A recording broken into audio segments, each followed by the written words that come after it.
Hi, I'm Jo, Learning and Development Manager for Unique Senior Care, and in this video we're going to consider how to safely help a loved one up from their chair.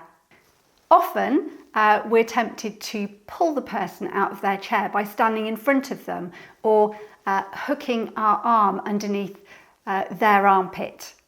Whilst these methods may help somebody get out, they are not safe, and we can unknowingly cause injury to our loved one or even to ourselves as we do that. So it's essential that we know the correct ways to help someone up. Let's take a look at how to do that safely.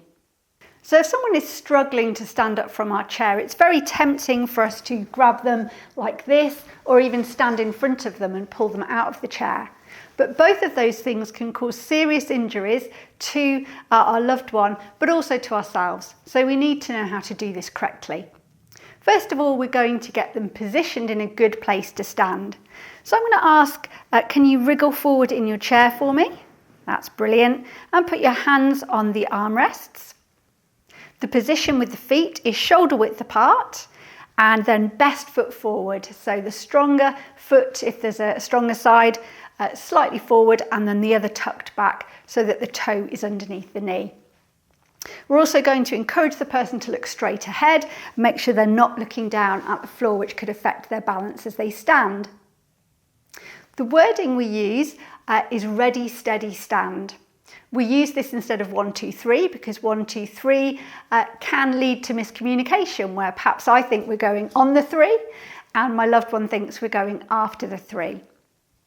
We're also going to get some momentum going if they need it in order to get out of their chair. So the first position is I could stand inwards, and I'm going to put my hands in that cupped position with my fingers super glued together, applying support and pressure just with the heel of my hand. So my one hand goes on the front of the shoulder, the other hand could go on the lower back or the opposite hip. I'm going to slightly stick my bottom out so that I'm not actually bending my back, but I'm keeping my spine straight.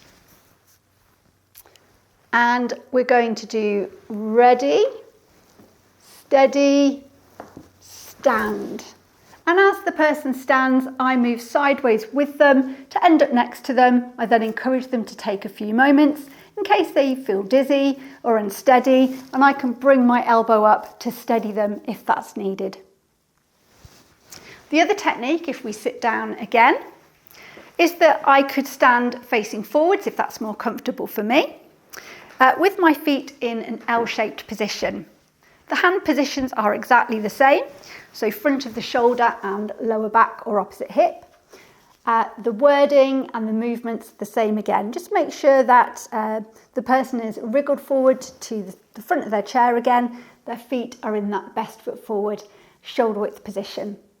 So let's go ready, steady, stand, moving forwards, turning slightly so that I'm there to support them. And remembering that in that move, I'm also making sure I'm not stooping my back at any point, but keeping my spine in its natural position. It might be that with the right equipment, we don't even need to help our loved one up. We can keep them independent. So, for example, you might think about investing in a rise recline chair with a remote control that somebody can gently stand themselves up. Or you might consider a cushion. Cushions can be helpful for relieving pressure and preventing deterioration to the skin or pressure injuries. They can also give extra height, making it easier to stand. A good chair that is appropriate for the person's height, that has armrests that you can push up on, and that allows the person to sit in a good posture can make the difference between needing help and getting up independently. If you do have another kind of seat like a sofa, then a piece of equipment like a couch caddy can give a really handy place to push yourself up from. We'll put some recommended items in the description below if you want to have a look at any of the pieces of equipment I've just mentioned. I hope you found this video on helping a loved one from sitting to standing out of their chair helpful. If you'd like to watch more, click on next video or visit our YouTube channel for the full series. Thank you for watching.